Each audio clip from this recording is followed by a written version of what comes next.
wise people of our bravest country, all our defenders. Last year, on May the 14th, the Day of Remembrance of Ukrainians who saved Jews during World War II was celebrated in our country for the first time. 2659 Ukrainian men and women received the title of righteous among the nations. Our country is the fourth in the world in the number of the righteous. People who risked their lives, the lives of their loved ones, but still saved those who were threatened with imminent death at the hands of the Nazis. Rescued children, adults, whole families. Each of these rescue stories is impressive. It strikes with courage because there was total evil around and people still kept good in their hearts. It strikes with belief that humanity will still win despite the then occupation and the power of the Nazis. The righteous were in all regions of our state from Zakarpattia to Crimea, from Odessa to Kharkiv. And we do not know all the stories of salvation. There were many who simply did not have time to tell thanks to whom their life was saved. They also rescued very young children who simply could not understand what was really happening to them. We must always remember that our people have such righteous among them, and that even in the darkest circumstances there are people who carry light. This is exactly the same striving for good that we see today in Ukrainian men and women who help save people from the occupiers, from the same Nazis.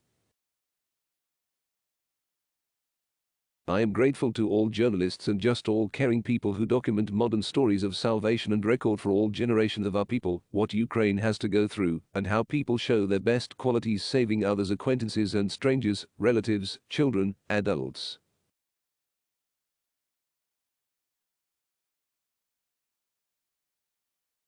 I held talks today with a delegation of U.S. senators led by Senate Republican Minority Leader Mitch McConnell in Kyiv.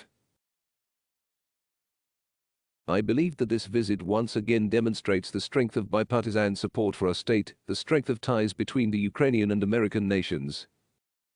We discussed various areas of support for our state, including defensive and financial, as well as tightening sanctions on Russia. I expressed gratitude for the historic decision to renew the Lend-Lease program. I called for the official recognition of Russia as a terrorist state. One of the issues I deal with on a daily basis is food security. More and more countries around the world are realizing that Russia, by blocking the Black Sea for us and continuing this war, puts dozens of other countries at risk of a price crisis in the food market and even famine.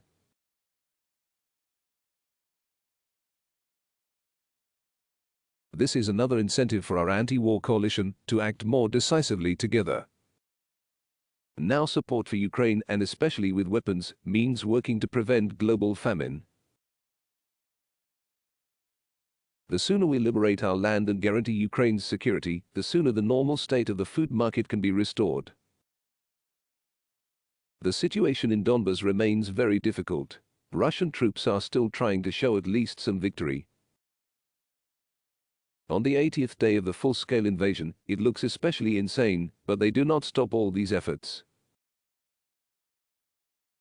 I am grateful to everyone who holds the line and brings closer to Donbas, Prysovia and Kherson, the same thing that is happening now in the Kharkiv region. Step by step we are forcing the occupiers to leave our land. We will make them leave the Ukrainian Sea as well. By the way, now in many cities and communities of Ukraine, there are discussions about renaming streets and squares. My advice is to turn to the stories of the Ukrainian righteous and perpetuate their memory. Because it is about the courage and humanity of Ukrainians who have already proved that the evil that comes to our land will inevitably lose. Eternal glory to all our defenders. Eternal memory to all who gave lives for Ukraine. Glory to Ukraine.